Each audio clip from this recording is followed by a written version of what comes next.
දැන් මේ කතා කරේ වර්ගඵල හොයන ටිකක්නේ. අපිට ඕනගේ පරිමිතිය.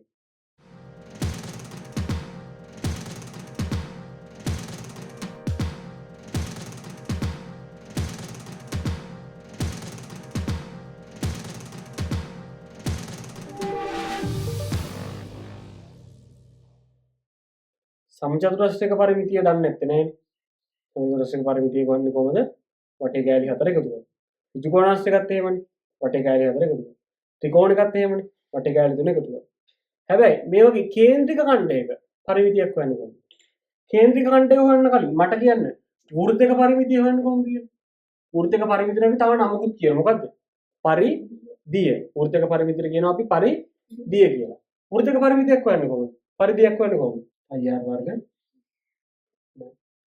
25 මොකද්ද 25 එහෙනම් මේ වගේ කේන්ද්‍රික ඛණ්ඩක වර්ගඵල පරිමිතිය හොයන්න මේ වගේ කේන්ද්‍රික ඛණ්ඩක පරිමිතිය එහෙම නැත්නම් වටේ දිග පරිමිතිය හොයන්න කොහොමද 25r ගුණ කරනවා θ බෙදීම 360 ඔච්චරද නෑ ඇයි ඒ පරිමිතිය කියන්නේ වටේ දිග මේකෙන් එන්නේ මොකද්ද මේකෙන් එන්නේ ඡාප දිග විතරයි ඡාප දිග කියන්නේ මේ දිග නේද ඒකෙන් එන්නේ ඡාප දිග විතරයි ඒ ටික තව ඕනේ වටේ දිග කිව්වම මේ දිගත් ඕනේ මේ දිගත් ඕනේ ඉතින් මේ දිග කියන්නේ මොකද්ද අරයක් එහෙනම් අරය කීයක් ඕනේද 2r හරි නේද අරය වගේ දෙකක් එහෙනම් කේන්ද්‍රික ඛණ්ඩක පරිමිතිය ගන්න කොහොමද 25r ගුණ කරනවා දීලා තියෙන කෝණේ θ බෙදෙනවා 360න් එකට එකතු වෙන්න ඕනේ අරය වගේ දෙකක් තේරුණා නේද අමාරුයිද නෑ ඊළඟට ගානේ කියනවා මේ සම්පූර්ණ මල් පාත්තිය වටා මේ මල් පාත්තිය හැදලා තියෙන්නේ මොකකින්ද ත්‍රිකෝණිකුණුයි අර්ධ ගෝලාකාර අර්ධ වෘත්තාකාර කොටස මේ මල් පාත්තිය වටා වැටක් තැනීමට අවශ්‍යයි වැටක් දාන්නේ එම වැටෙහි දිග ඉතින් මොකක්ද දාන්නේ වැටේ දිග කියන්නේ මේක වටේ දිගනේ දාන්නේ වැට ගහන්නේ වටේ දිගනේ වැටේ දිග හුවට මේකෙන් අහන්නේ මොකද්ද මේකේ පරිමිතිය අහන්නේ පරිමිතිය කියන්නේ මොකද්ද ඉතින් මේ දිගයි මේ දිගයි මේ දිග හරිනේ දැන් වැටේ දිග වෙන්නේ මොකද්ද කීවෙනි අණු කොටසද දෙවෙනි අණු කොටස වැටේ දිග වෙන්නේ මොකද්ද AC දිග ඕනේ CB දිග ඕනේ BA දිග ඕනේ ඔය ටික නේද ඕනේ ඉතින් AC දිග හෙව්වා නේද AC දිග කීයක් ආවද පළවෙනි කොටසේ හෙව්වා 35යි CB දිග කියන්නේ මොකද්ද මෙන්න මේ ඡාප කොටසේ දිග මොකද්ද සම්පූර්ණ එකක් වුණා නම් 25r හැබැයි දැන් භාගයක් නේද එහෙනම් බෙදීම 2 ධන BA කොච්චරද 21යි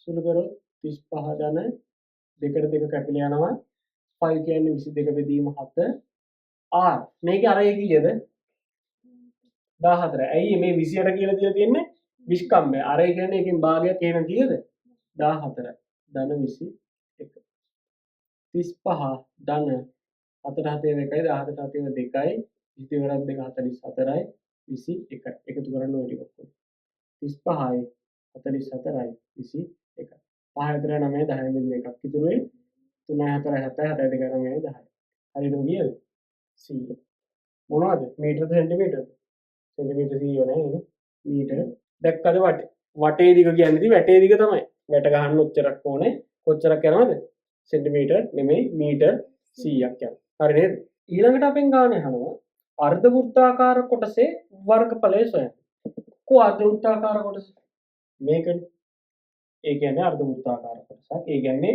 වෘත්තාකාර කොටසකින් භාගයක් ඉතින් වෘත්තාකාර කොටසේ භාගය වර්ගඵලය හොයන්නේ කොහොමද වෘත්තික වර්ගඵලය බෙදෙනවා දෙකෙන් ඒ කොටසේ වර්ගඵලය හොයන්නේ කොහොමද වර්ගඵලයක් නම් හොයන්නේ කොහොමද වෘත්තාකාර කොටසක වර්ගඵලය 5r වර්ග එකෙන් භාගයෙන් මොකද කරන්නේ දෙකෙන් බෙදෙනවා 5 කියන්නේ කීයද 22 බෙදීම 7 ගුණ කිරීම r මේකේ r කියන්නේ කීයද අරය 14යි ඒ වගේ කීයක් ගුණ වෙන්න ඕනද දෙකක් ඕක සම්පූර්ණයෙන් දෙකෙන් බෙදනවා කියන්නේ මේ කොහේ හරි තැනක් දෙකෙන් බෙදුවම හරි ඕක තමයි උත්තරේ ඔකදී සුළු කරගන්න පුළුවන් වෙන්න ඕනේ මේක සුළු කරන එක මේ O level වල වර්ගඵලයේ ගානට අදාළ එකක් නෙමෙයි මේක සුළු කරන මේ 6 7 නම් කරන සුළු කිරීම 7ට 7 ඒවා 1යි 14ට 7 ඒවා 2යි 2ට 2 ඒවා කැපුනම එච්චර එහෙනම් උඩ ඉතුරුයි 22ක් මෙතන ඉතුරුයි 14. එහෙනම් 22 14 ගුණ. 4 වරක් 2 8යි 4 වරක් 2 8යි 1 වරක් 2 2යි 1 වරක් 2 2යි.